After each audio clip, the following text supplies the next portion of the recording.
Welcome to the Urban Herald.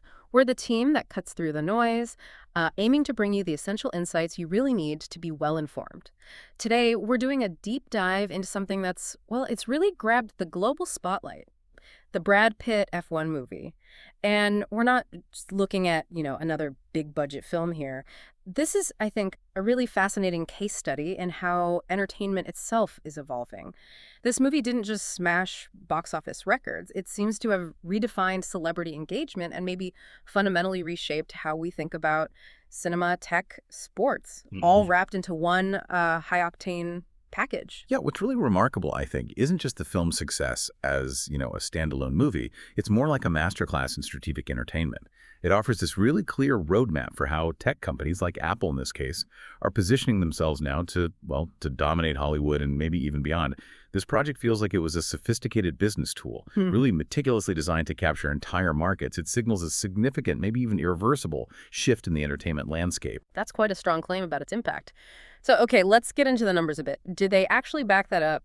How did it perform, at the box office? Oh, the numbers absolutely tell a huge part of the story. Mm. So in 2025, this movie, F1, the movie, it achieved something genuinely remarkable. It broke every single box office record in Brad Pitt's entire career. Global earnings hit an incredible $545.6 million, which actually edged out his previous high, World War Z, remember that?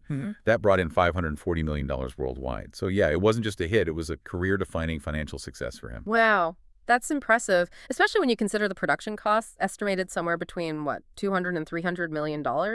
But what specifically made this film such a runaway success? I mean, plenty of films have huge budgets. Why did this one connect where others might have struggled? What makes it different? That really is the core question, isn't it? And the answer is, its success wasn't just some accident. It signals this major shift, like I said, in how entertainment companies are approaching content. Films are not just artistic projects anymore, not solely. They're becoming these powerful business instruments, almost engineered to capture whole markets, not just individual ticket sales. Think of it less like a standalone film, maybe more like a multi-million-dollar proof of concept for Apple. It wasn't just about the tickets sold, it was Apple investing heavily in the perception that they're a serious player in sports entertainment. Priming the pump for maybe getting those future F1 broadcasting rights and just getting millions and millions of eyeballs onto the Apple brand in this new, very cool, high-octane context. The movie was almost like the dazzling facade for a much, much larger corporate strategy. Right. That completely reframes how you'd evaluate its success. It wasn't just about recouping the budget, but this wasn't pure luck either, was it? This film seemed to catch a perfect cultural wave that was already building momentum. Oh, absolutely. The timing was just impeccable.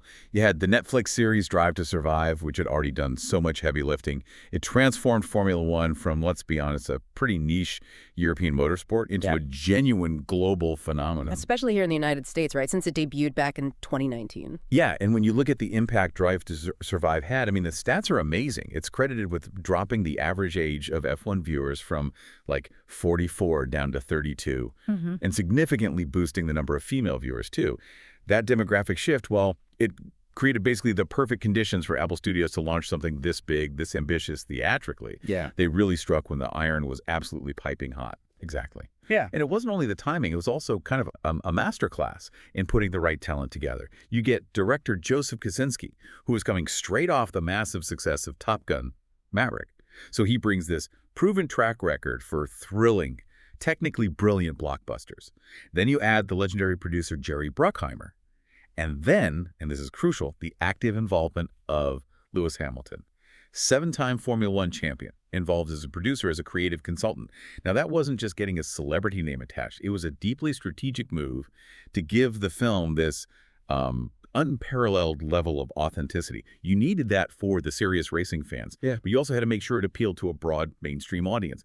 It gave it instant credibility, undeniable credibility. And filming during actual Grand Prix weekends, I mean, that sounds like a complete logistical nightmare for the production crew, but absolute gold for the audience watching it. Seeing a real F1 car or something close to it with a massive camera rig doing 200 miles an hour, that's got to be compelling. Precisely. The commitment they had to authenticity was, well, unprecedented, really, for this kind of film.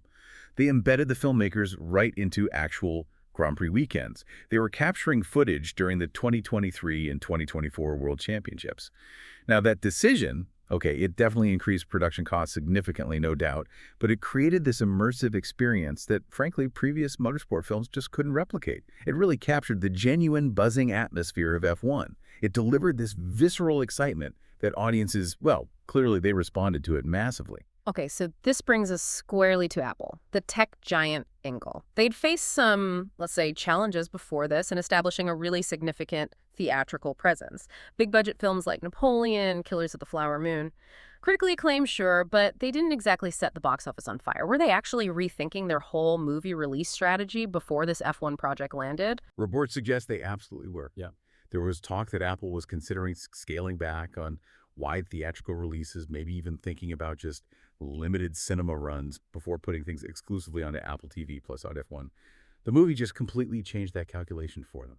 Its massive success justified their willingness, maybe even encouraged it, to invest huge resources into projects that serve multiple strategic goals. So beyond just the ticket sales, the film functions as this really sophisticated marketing tool for Apple TV Plus to perform. And maybe more importantly, in the long run, it strategically positions the company for that potential expansion into live sports broadcasting. This whole cinema streaming strategy, as some call it, reflects a really fundamental shift. Theatrical releases are now being used almost like strategic infrastructure. You use them to build credibility, build market presence, all paving the way for potentially more profitable long-term opportunities like streaming subscriptions or sports rights. It's about building something much bigger than just one movie. Wow. Okay, so it's not just a movie, it's like a cornerstone for a much grander ambition. And Brad Pitt himself, at 61, he seems to have played a massive part in making this work. How does his evolution as a star fit into this new kind of entertainment strategy? Well, his involvement really illustrates perfectly how established stars can not just survive, but actually thrive by aligning themselves with these more forward-thinking entertainment strategies. His role here went way beyond just acting. He was star and producer. And as producer, he was deeply involved in ensuring that authenticity we talked about. He went through, 3 months of intensive racing training with actual Formula 2 drivers. Now, that wasn't just method acting for the camera. It was a really smart, strategic move to make sure the film appealed credibly to both casual moviegoers and those knowledgeable motorsport fans. He clearly understood that dual audience they absolutely had to capture. And his choice to partner with Apple Studios rather than going through a traditional Hollywood studio, that's also quite telling, isn't it? What does that signify about maybe his read on the industry? I think it highlights a really deep understanding of the current landscape, yeah.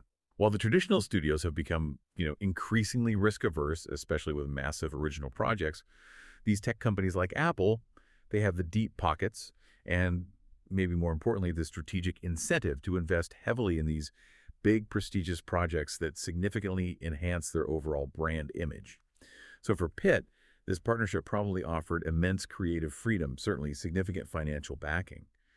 But it also associated him with innovation, with the future, rather than just, say, another nostalgic franchise sequel. He's clearly thinking about building a legacy beyond just his on-screen performance. He showed a real sophisticated grasp of how modern entertainment projects have to operate on multiple levels simultaneously. And from a producer standpoint, Pitt really demonstrated how A-list talent can successfully navigate working with these big tech companies, leveraging both their traditional star appeal and these powerful new distribution channels. Okay, let's zoom out then to the broader entertainment world. This success seems to have really put fuel in the tank for Apple's ambitions in sports entertainment. We're hearing these reports now that Apple is maybe the top contender to get the U.S. broadcasting rights for Formula One starting in 2026. And the reported bids are huge, somewhere between $120 and $150 million per year. That's a massive leap from ESPN's current deal, which is estimated around $75–90 million a year. Indeed. And if that happens, that potential acquisition would completely transform Apple TV Plus into a major sports entertainment destination overnight. The film's success provides that crucial evidence, that proof point, that Apple can successfully monetize Formula One content, that they can expand its audience. And unlike traditional broadcasters, Apple's model, being direct-to-consumer, allows for a potentially more experimental, more subscriber-focused programming around the races. We're seeing this trend across the board, right? Look at Netflix paying $500 million for WWE Raw, or Amazon Prime Video spending over $1 billion for Thursday Night Football. This is the rise of what some of us are calling platform blockbusters. These are films or big content plays designed not just to make money directly at the box office or through ads, but fundamentally to establish a strong market position for their parent tech companies. It's a different game. So if we step back again, The implications are that this is just fundamentally different from how traditional studios have operated for decades. Absolutely. Apple's willingness to pour serious money into prestigious theatrical releases, even if the immediate box office isn't the only goal, shows they recognize something important. They recognize that building real cultural credibility, building brand resonance, requires more than just having a successful streaming service in the background. It's all about vertical integration now. You want to control the content creation, the distribution network, and the underlying technology. It all comes together under one single corporate umbrella. It's not just about producing a movie anymore. It's about owning and orchestrating the entire ecosystem that supports and leverages that content for multiple strategic ends. Okay, but let's talk about the film itself for a moment. The commercial success, undeniably huge, but what about its artistic merits? It gained generally positive reviews, right? An 83% fresh on Rotten Tomatoes, an A cinema score from audiences, which is very strong. But some critics did suggest it maybe prioritized spectacle and broad appeal over, say, really complex storytelling or thematic depth. Maybe unlike a film like Ron Howard's Rush, for example. Is that a fair criticism? I think it's a fair observation about the film's priorities, yeah. That choice, maybe sacrificing some psychological complexity, it directly reflects the film's primary purpose. Its goal was clearly to be a massive global entertainment product, rather than solely aiming for, awards buzz or deep critical dissection. And that represents a broader trend we're seeing in these huge Hollywood corporate blockbusters. They tend to favor projects that maximize international appeal and minimize any kind of cultural or narrative friction that might limit that reach. However, you absolutely have to give credit where it's due. The film's technical achievements are truly commendable, those authentic racing sequences. Filmed during actual Grand Prix events, using those specially modified F2 cars, combined with Hans Zimmer's, typically evocative score, and Kosinski's really dynamic direction, it delivered a visceral, seat-shaking excitement that absolutely justified seeing it on a big screen. So that technical execution was top-notch. Right. And beyond the box office numbers, what's its cultural significance then? How does a movie like this actually change the relationship between audiences, sports, and these big technology brands? Well, its success has already demonstrably contributed to increased interest in Formula One, especially in key markets like the US, where it was already growing, but this gave it another huge push. This function, acting as a sort of cultural bridge, is one of the most sophisticated aspects of modern entertainment strategy. It's not passive. It actively creates cultural momentum for everyone involved, for the sport itself, for a streaming platform backing it, and for the talent associated with it. Yeah. It's about building this kind of flywheel of engagement that spins long after you've watched the movie once. So, wrapping our heads around this, what does it all really mean for the future of entertainment? The success of F1. The movie seems to suggest that our traditional ways of measuring entertainment success, just looking at box office or critical reviews or awards, they might not be enough anymore. They don't tell the whole story. You're absolutely right. When films start functioning as integral parts of these much larger strategic initiatives, their true value extends far beyond the theatrical run.